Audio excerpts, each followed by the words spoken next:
Hi, my name is Nicole Wisnett, and this is my deltoid ligament reconstruction project for Project 6 Rehab.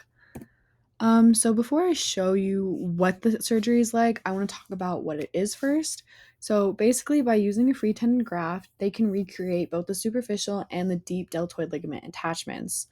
And basically, they would want to do this because the deltoid ligament that was previously tight and giving full stability is now very loose and not giving much stability at all. So it can make it really hard for them to walk um, easily and do mundane tasks easily. So this is a very important surgery.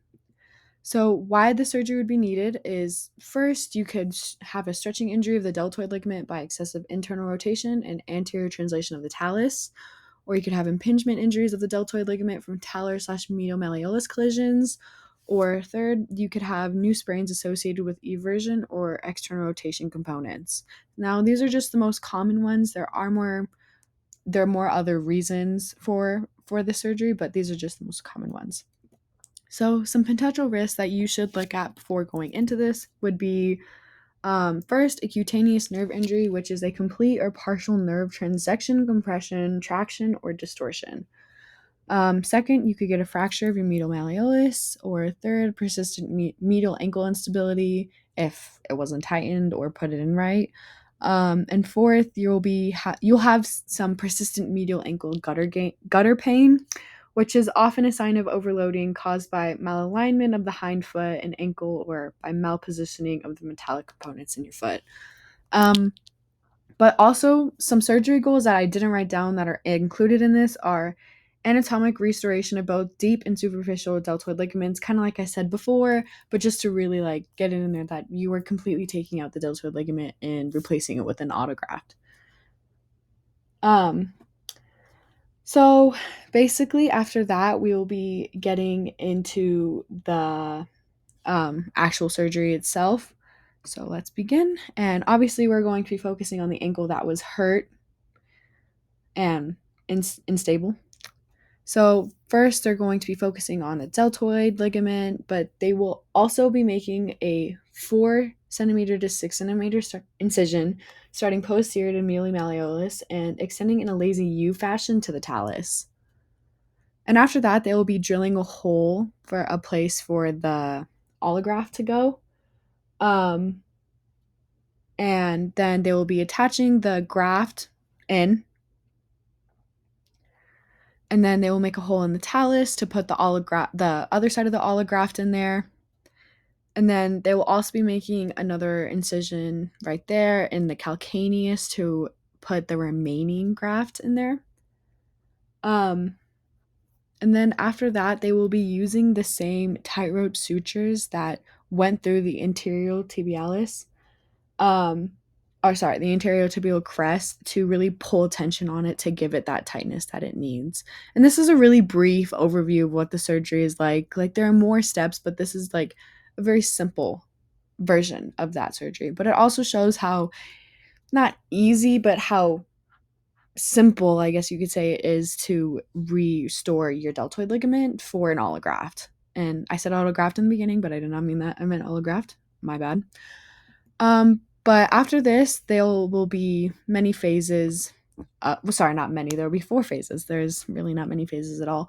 But phase one, there's 3 to 6 weeks maximum protection, and then you go into phase two, which is 6 to 10 weeks, which is progressive weight bearing. Then I'll go into phase three, 10 to 14 weeks, which is strengthening.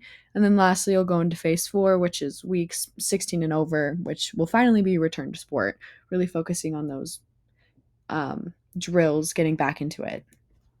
So, maximum protection, the goal is that you really want to reach by the end of the 6 weeks is that you will be able to independently do daily activities, manage your swelling, and initiate intrinsic exercises, which is basically just exercises that really target your foot. And that's what we're really going to be focusing on.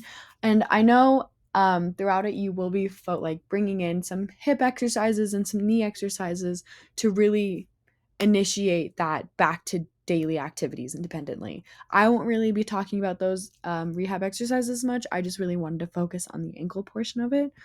But some rehab exercises that you could be doing is ankle pumps, the alphabet, marble pickups, towel scrunches, and leg raises. But what you really want to avoid doing is excessive eversion and dorsiflexion stretching, as those may have been the things that may have gotten you in this position in the first place. Now, the second phase is phase 2, which is progressive weight bearing. And the goals of this is P pain-free weight bearing in a boot, full active range of motion, full passive range of motion, and to initiate weight bearing and progression to full weight bearing. Um, and these are the goals, like I said, that you kind of want to be at by the end of the 10 weeks. So if you're not there by 7 weeks, don't worry about it. That's okay. And some rehab exercises that you could be doing to help this go along is stationary bike for like 30 seconds, ankle TheraBand, dorsiflexion, and plantar flexion, but do the dorsiflexion at a very small angle as you don't want to overstretch that while it's healing. And you also would want to do some isometric joint mobilizations as needed. And basically, that is avoiding calcaneus eversion or excessive dorsiflexion, kind of like what you want to avoid. Um, but yeah, if you need some mobilizations in there so you avoid doing those range of motion exercises, then I would. So phase 3, which is strengthening, 10 to 14 weeks. Your goals at the end of the 14 weeks would be pain-free daily activities and supportive shoes, kind of like what she's wearing. No swelling. So the swelling has completely reduced. Pain-free closed-chained exercises. Closed-chained exercises are basically like physical exercises performed with a hand or foot is fixed in space and cannot move. And initiate firm surface balance. So you want to be able to stand up on a firm surface without falling over, and like you can stand there for a couple minutes or so, or sorry, even longer than that.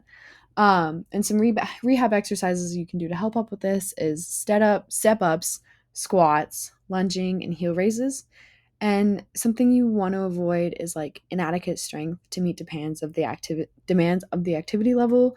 So don't overpower yourself or don't stress yourself out because you don't think you're meeting the goals that you have to meet. Make sure that your strengthening levels are meeting your range of motion levels and what your body's ability can really do.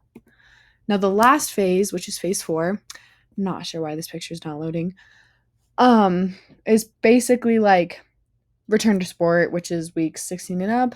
And your goals for that is progress into orthotic with tennis shoes versus brace. So basically, you want to progress from wearing that brace with your tennis shoes to wearing those shoes with no brace. You want to be able to walk and do stuff on unstable surfaces, initiate gentle plyometrics, and to have a running program, which is usually around week 20, is where you can really get back into running.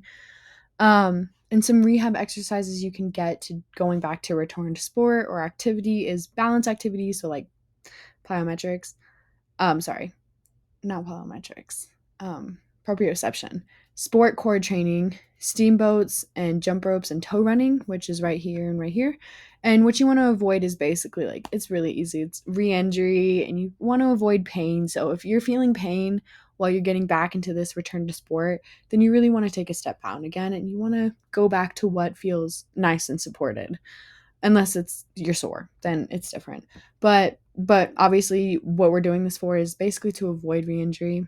And this was a picture of like some balance activities that I included in there that just did not want to load. Sorry about that.